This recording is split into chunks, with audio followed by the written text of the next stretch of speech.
is a production of DallasCowboys.com and the Dallas Cowboys Football Club. How about them Cowboys?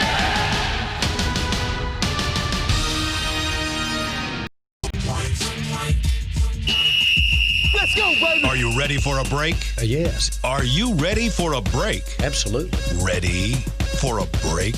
Yeah, and so much for that. It's time for The Break on DallasCowboys.com. We were on the break. With Nick Eatman, David Hellman, Ambar Garcia, and Derek Eagleton. It is Friday, November 8th, 2019, season 15, episode number 78. Welcome to another edition of The Break. We are live from the SWBC Mortgage Studios at the Star. It's our opportunity to get you guys ready for the upcoming game. Cowboys play the Vikings this Sunday. It is a Sunday night football game. And by the end of this show, you guys will know exactly what's going to happen because these guys are going to tell you exactly what's going to happen this Sunday. Let's start first by talking about some injuries. We got to talk about Amari Cooper. Had an MRI. What are the results, and what should we expect from him this weekend? The results, actually, nobody knows what the results are because Amari himself said he forgot. He just said he forgot the results? He was basically like, all that's really complicated, which I sort of get because you're like, well, it was negative, positive, like his positive's bad and negative's good. You know, like it is kind of confusing. He literally said, he asked the doctors, is it manageable? Can I play through it? And they were like, yeah. And he was like, cool, then let's do it. All right, let's go. 5:50. That's when the inactives come out, and I would imagine it'll be all the way through that. You know, he'll be out there and try to give it a go and see how much, because he said he can try to manage it, and that's managing is the pain. So, you know, you're gonna hear a report that says he's not playing. Probably you're gonna hear a report that says he is playing. You know, he was out there. He was out there this morning. I hesitate to say he practiced because first of all, we only see 15 minutes. And second of all, he didn't put on a helmet during that stretch. He was, he was working with Britt Brown, the rehab director, doing stretching and getting himself right. And Brett Besh was helping him stretch his hamstrings out. I didn't see him do anything football related in the 20 minutes we were there. So, but he was out there. So I assume that means he's going to try something when, practice is going on right now. Hopefully he's doing something. But definitely not making the same mistake in the game against the Jets when you chose to keep the receivers that you did and not make somebody else. I was about to say that, too. I have that written down as a part of inactives, but I guess that's the point I was going to make, too, before we get to inactives is you look at this, and there have been 2 games now where he's kind of felt injured at the early parts of the game. One he was able to play, one he wasn't.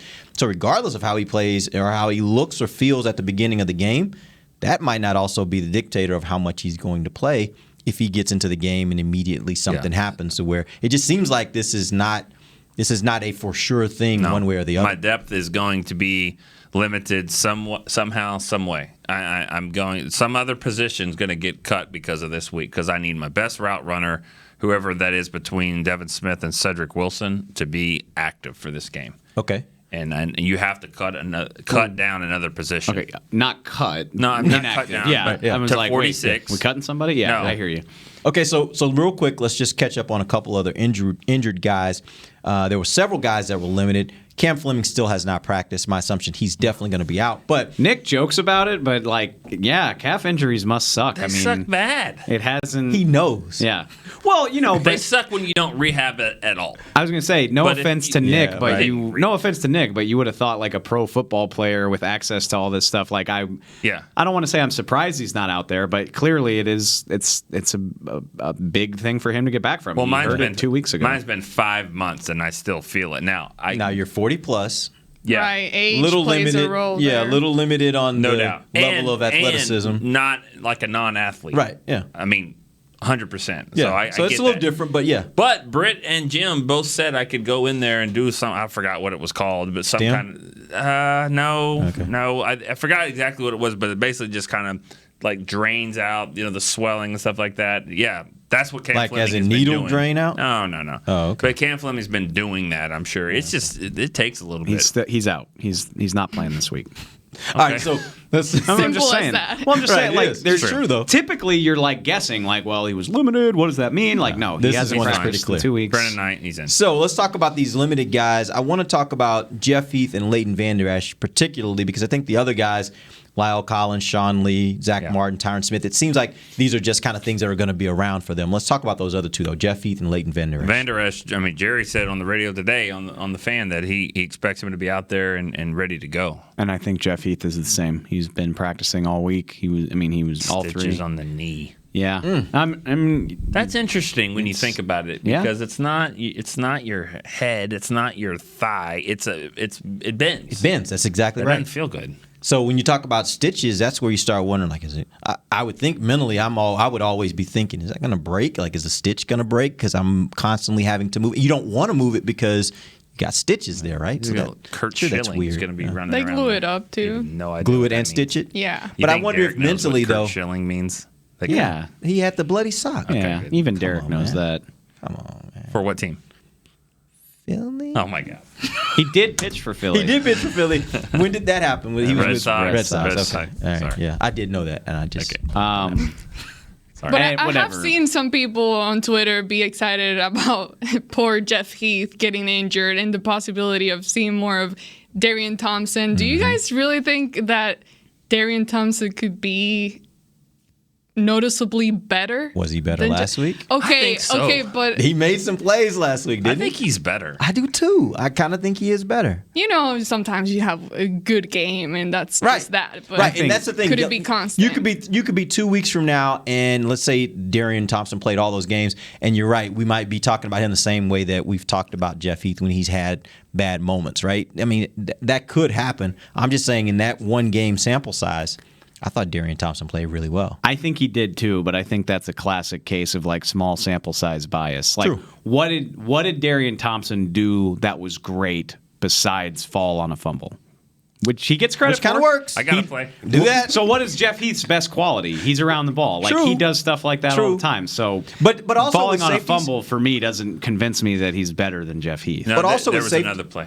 There was go ahead. another play on the goal line where they stopped him for like a 2-yard loss. He was the guy darting in there. Now, that is not a play I've seen Jeff Heath. He actually did that against the Dolphins too. Yeah. He was in on a play like that. A little bit I'm not more saying he was active. bad. Yeah. Okay. And it puts Jeff Heath in his best position, which is full-time, 100% special teams player, and then a nickel dime player on So defense. do you think Darien starts this week? I think Heath will be active. If Heath do it. is active, I don't think this coaching staff doesn't make him the starter. Yeah, I kind of agree. I don't think Darien Thompson did enough to where they have to do that, and I don't think if they have to do that, they would. I mean, again, we know how much they value veterans. They value their veterans, and it takes a lot. It takes a guy really playing his butt off for them to feel like they have to not make the move. But I don't think there's any way that he's not the starter. Okay. But I will also say this about a safety. Sometimes with a safety, when you finish watching a game, if you haven't seen, like you haven't heard their name, sometimes that's as much of a thing that they had a great game as seeing some of those Absolutely, plays. yeah. Because think about when we typically have a problem with Jeff Heath, it's because he missed an angle and didn't get a tackle. He missed a tackle.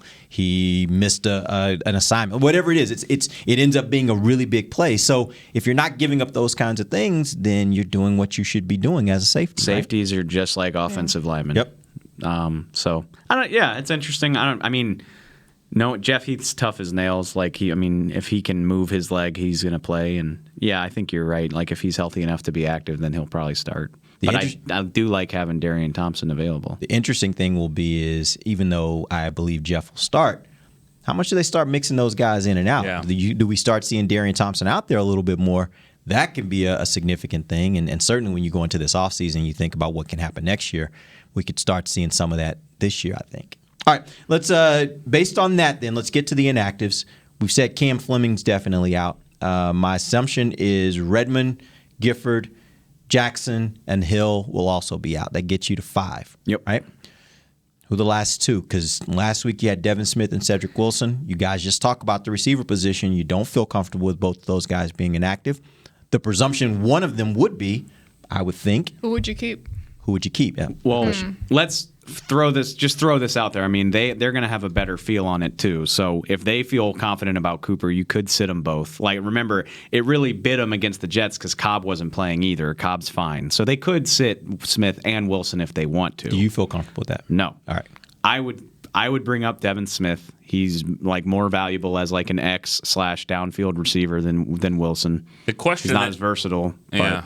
But he fills that role a little better. You do have Cobb, and if something happens to Cooper or any of the receivers, how much of a difference is it between Ventel Bryant and the best guy you've got, Smith or Wilson? I've never seen Ventel Bryant do anything actually wide receiver like. He was on the field at the Jets game in the goal line. He had to go out there, and they didn't throw it to him, of course. Okay. But, I mean, I'm just saying, Yeah. Is it worth just keeping him out? You do have that receiver out there, so maybe they don't put another guy up and just depending on his. I wouldn't be shocked if they put them both down. Not saying I agree with it, but that wouldn't surprise me. I think a spot you have to consider at some point. I don't know if this coaching staff will do it, but Dalton Schultz isn't giving you anything anywhere.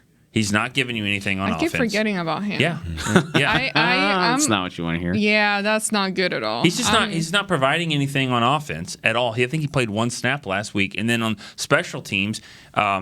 He gave up a play down the field that Pollard got tackled, and he just missed his block. He's not on a lot of special teams positions or teams. So, he has never really done anything.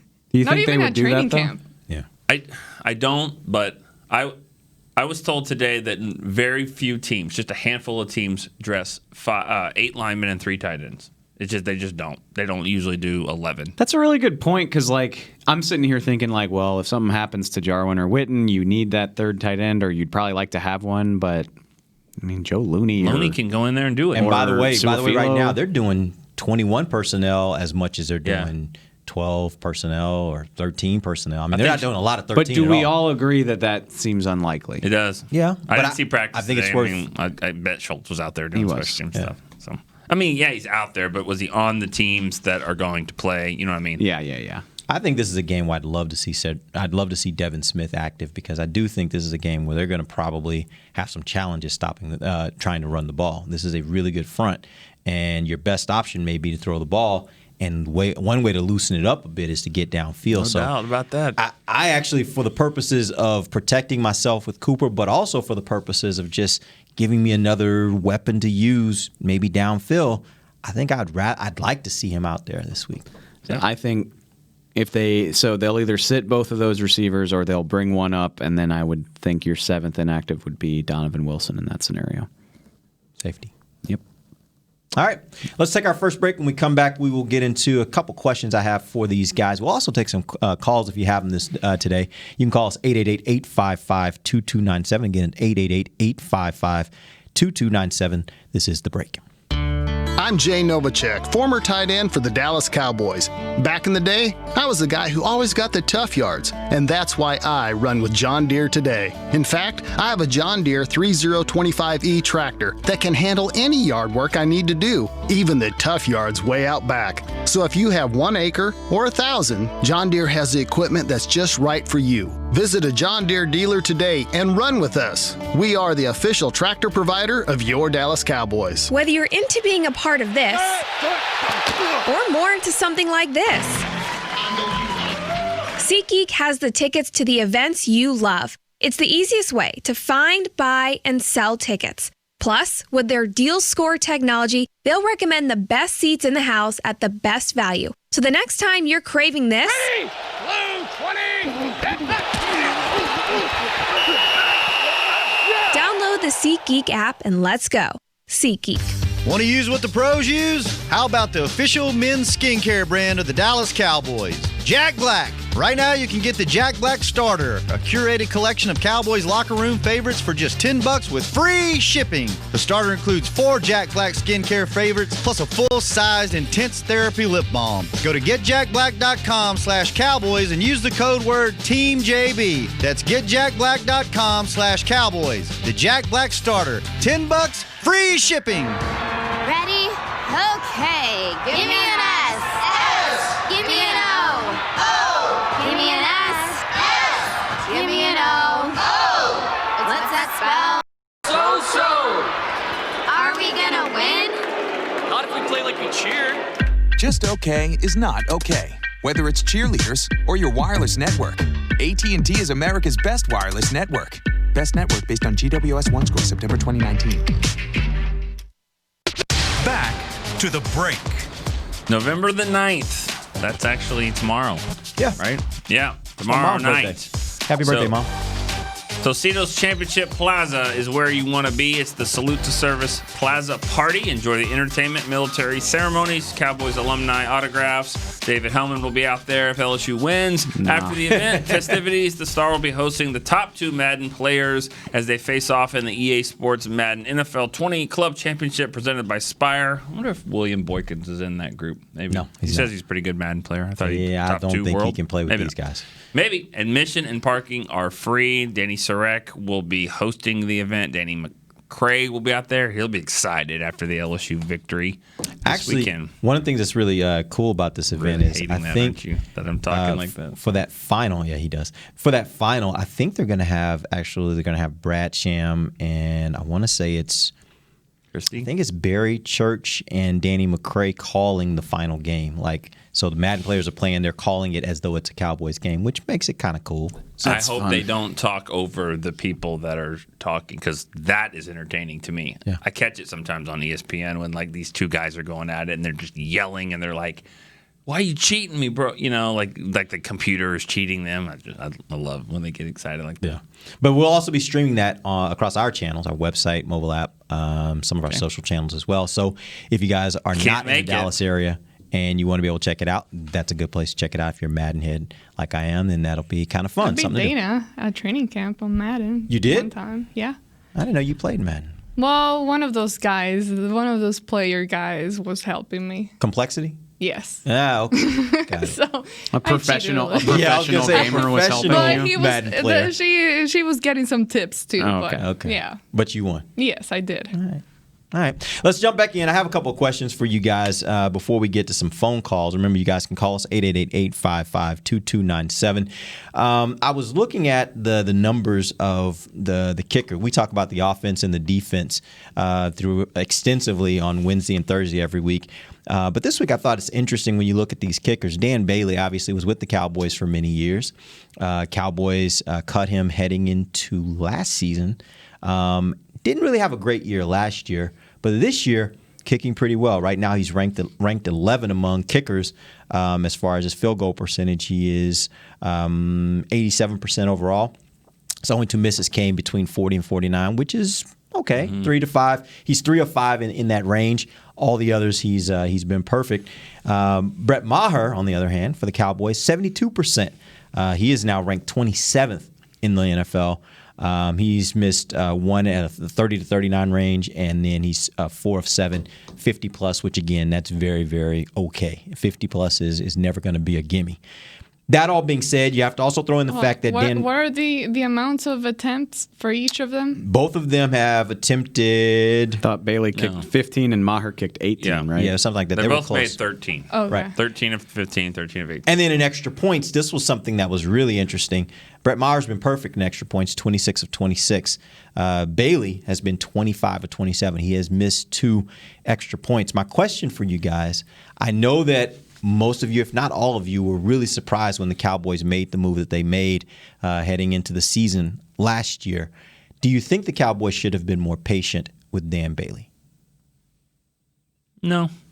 I mean, I'm surprised at the time. He caught us off guard, and we were surprised for different reasons because you spend a whole month at training camp and watching practice and kind of all felt like we kind of not got burned by them, but just kind of got burned by not paying attention. They didn't even allow him to get in those preseason games, and did he?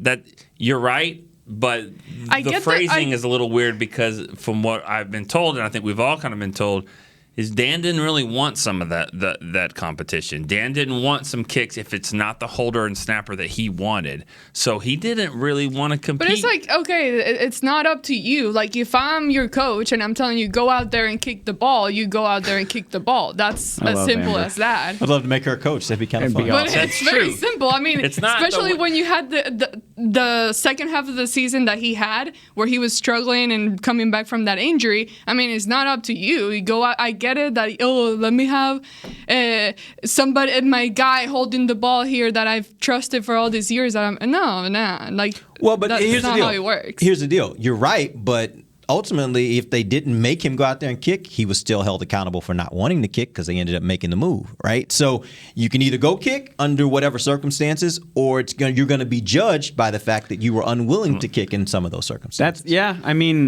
I don't really think the fact that they didn't cut Dan because he just severely dropped off in his ability to kick. He lost the confidence of the coaching staff for that reason. I don't know, for lack of a better word, what we've heard is that he was squeamish about it, basically. And I totally understand why that would scare a coaching staff. If you think your kicker's afraid, that's not good for anybody. That mentality that you just said, it works on just about every position. Go out there and play linebacker and make the play. But mentally, as a kicker, they're trying to massage that at the same time. And then let's not forget that money is always a factor here, and it was there, $3,500,000. So I don't know. All right, yes or no? Did they make a mistake? That's what you're asking. Yeah. Did they make a mistake? No, they Dan? didn't make a mistake. No, they didn't because not. Dan was terrible last year too. Right, and that's the part I go back to is even if you play it through, and the Cowboys let him continue to be their kicker last year. He was not very good last year, and I think by the end of the season, Cowboys have been that's 2 straight years. We got to make a move. So they still would have made the decision that they ended up making. They just made it a little early. The other thing, too, is this is a long trend in football of a kick. You could have a great kicker, he loses it, he gets cut, he goes somewhere else, and kind of, the change of scenery. It's such a mental position. The change of scenery, the change of people that you're working with, new relationships. I think, Hauschka's a name that comes to mind. He was great in Seattle for so long, got cut, fell out of favor, went and succeeded with the Bills and a couple of other places. Robbie Gould. Who's the guy that was in Philly forever? That's going to drive me crazy. I know you're talking Same about. thing. Akers, Yeah. They cut him, and he went on and had second life in San Francisco. It's just a thing that happens. So he still is an Eagle because he went out there and tried to punk the Cowboys. He did. He sounded like a 12-year-old boy when he did it, but he did. Maybe more like 11, but go ahead. Good try. But yeah, I mean, no, I don't. Terry. I was hurt by it. I guess it's. I was hurt. Oh, because, we know. You still have his poster at your desk. We know. I Did moved you take on. it down? I moved on. I replaced it with this year's schedule, so he's no longer part of my desk decoration. I think I'm over it. It was a breakup that lasted a while, but I'm over it. You're good now. It was just. 1, unexpected, and 2, obviously I wasn't part of those conversations that they were having. I don't know how he was behaving or responding to everything, but from the things that I did get to see, what bothered me was the fact that we didn't really get to see anything as far as giving him a chance. But like Nick was talking about, did he want to get that chance? Yeah. That's the question. You know what it? Sorry, cut you off. You know what it actually reminds me of? Thinking about it, it reminds me of when they cut Ware. Is he's one of the best to ever do it at his position. It's disappointing that it had to be done. It was probably for the best. Sucks to go see him succeed. I'm not sure. Ware wouldn't have been the guy he was in Denver here. He didn't have the help. Well, but not only that, they used him differently in Denver. He wasn't there every down. No, that's what I'm saying. Yeah. He needed to be on a line with a guy like Von Miller to kind of free him up and not be the focal point of the pass rush. So you see him get 30 sacks in 3 years with Denver, and you're like, damn, the Cowboys screwed up. Or did they? Because you're taking that cap hit, and I don't think he would have produced like that here. So it's disappointing, but I don't necessarily think they played it the wrong way. And I think it's kind of similar with Bailey. Yeah. And I think everybody wants him to do well except for Sunday. He can shank a couple, and he'll be fine if that happens on Sunday. And I like him. Everyone likes Dan. Good guy. The fact of the matter is, you look at Maher's numbers, and I as I was going through this and really paying attention to them, he's actually had a really good year. And the reason why I say that, his percentage seems down at 72%, 27th in the league. The issue is 3 of the 4 misses he has right now are 50+. That means they have a lot of confidence in him to make those. They are not afraid to throw him out there on the 40-yard line. But that's not a gimme. And so for anybody to hold that against him, especially when he's converted 2 60+ yarders, it's almost like you look at that as a wash, in my opinion. He's only had 1 miss this year that I look at, I'm like, you should have made that. Joe, and that's pretty good. Last night's game? Yes. Part of it. The missed extra point, that was big for the Raiders, and Bisaccia almost lost his mind, or Gruden lost his mind on Bisaccia. But, you get to gives the Chargers a chance. Ball's at the 25-yard line. They didn't do anything. But if you're the Cowboys, you're like, we got to get to the 45-yard line. We got to get to the 45-yard line for a 62-yard attempt. Still low percentage, but he can make a 62, maybe even further than that. Yeah. And so that is a weapon. It is a weapon before into the game, into the half, to get to that point in the field. That's not something that you have the luxury with Bailey. With Bailey, you got to get to the he could 57, maybe 30. So I think his career long was 56. Sounds about right. But I mean, in the game, you're gonna try. Yeah. I don't think I'm gonna watch. What that if this tomorrow. game comes down to that's a kicking war just frickin' between kickers? It will. Oh. I actually totally expect that this is going to be so close that the kickers are going to ultimately decide this game. I just hope you're right. Like Maher's 10 of 14, or he's kicked so many kicks from 50 plus. How many is it? 4 of 7. From 4 of 50 7. plus. Excuse me. So that's great, and I don't hold those against him, but hopefully. Just no misses from inside 40. Right, and he's only had one of those this year. Which he hasn't kicked that many from that close range either. They've been good enough in the red zone that they haven't been putting that on him. That's true. 20. And hopefully they don't. Right. Because scoring those touchdowns. That was the thing that's nobody's mad at Bret Maher for missing from 50 plus. People get upset when you miss 36-yarders. Right. So keep scoring touchdowns in the red zone. That may also be the reason why he is a perfect fit for this offense. If they can play like that to where when they get in those areas, they're actually converting touchdowns. And what you really get from him is the benefit of that weapon that's back there kicking 62-yarders, then maybe that's a perfect fit for what this offense does. And you don't have to worry about, like Dave said, those. Are we picking games? We are. We're just about to get to that. A lot of kicker talk. I know we are. It's justified when Dan Bailey's playing the Cowboys, though. Yeah. Absolutely. Okay, so let's go around the table. Give me some predictions for this game. We're going to start with you, Amber. Why? I hate because you had that look on your face. No. I hate predict. You know what? I was upset earlier this week. You guys on that side of the room didn't necessarily agree with me and Dave on the type of game we saw against the Giants. I was upset, but this is what always happens. I end up getting over it towards this point, towards Friday or so. I start believing in the Cowboys once again. I'm excited about them. So I expect them to go out there, perform good enough for them to win the game. I do think that we're going to be talking about both kickers throughout the game, and that's probably going to be one of the headlines that night. But Cowboys win by a field goal. By a field goal. Don't ask me final score. I don't care. They just win by a field goal. All right, Dave. Two remarkably similar teams, very strong defenses, good against the run, two very great running games. Strength on strength. So what are the differences? I think the Cowboys secondary is better equipped to handle a Vikings passing game that doesn't have Thielen than the Vikings secondary. I'm assuming Cooper's going to play. Yeah, that's big. for all. It is that would big. be huge. Yeah. It is big. And honestly, if if word comes down that he's not going to play, I'll change my pick. I think it's that big of a deal. I'm assuming he's going to play, and so Cowboys passing attack against the Vikings secondary is a bigger strength than vice versa. Also, I don't believe in Kirk Cousins in the clutch. I just don't. And there's no way to quantify that with stats, but I don't trust him to come through in a moment like that. I absolutely trust Dak Prescott to do that. And I think that'll make the difference. I think it'll be pretty dramatic. I don't know if it comes down to like a field goal, but 27 to 23, one possession game in the fourth quarter, but I think the Cowboys win if Cooper plays. Nick. Yep. I was going to say 24-21, 8 field goals to 7 for Maher, but I think that actually the Cooper thing is huge if he plays, if he doesn't. I think I've got the same game Dave's got, but the Cowboys will score another touchdown there. I got 34-23. They're better than the Vikings. I don't believe in Kirk Cousins either, and I think they've proven they can shut down a big-time back. That'll be the focus. I don't know if the Vikings have these other weapons that'll hurt them if they commit to that. This team can rush with 4 guys now, and that'll be huge. So I think the Cowboys win 34-23. That means some few field goals there for Maher, unless he misses an extra point. I think this game, I agree with you guys that I think these teams are really, really similar.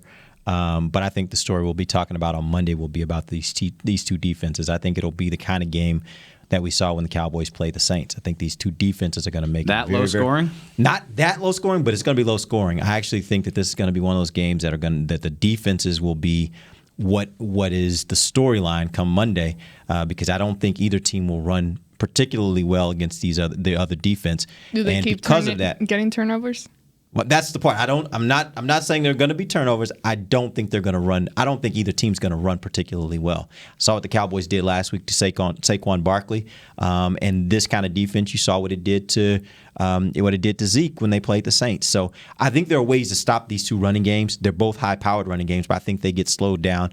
I think the points that are scored are going to have to be scored through the air. I think it's 2016 final Cowboys win, but the defense. That's a good. That sounds right. The defenses are going to be the story of this game. What's wrong with us? Like, this is a 5-3 team, and we're just every week. It's about the expectations, though. We went into this year thinking they were so good, and I think we're still, for me anyway, I'll speak for myself, thinking they were so good, and my expectations are still that they're going to get this thing rolling. And it's just me. No, but that's what how I feel. Can't get out of my head right now is they're going to get this thing rolling. I think the Vikings are full of names, honestly. I think they got a lot of names on defense. They got a name at quarterback because he makes a ton of money. To play devil's advocate, they're very good. They get a lot of points. Couldn't you say that about the Cowboys? Yes, you can. Okay. They're at home, and they're going to play well at home on Sunday night, and I think that they'll win. I think they'll score some points. Look at the Vikings. They're not shutting people down. Well, they're only giving up, 17 points a game? I mean, it's not a lot. 17.6, I think. Yeah, they're not a lot. They got the number one team in the NFL coming in. I mean, They got the number one team.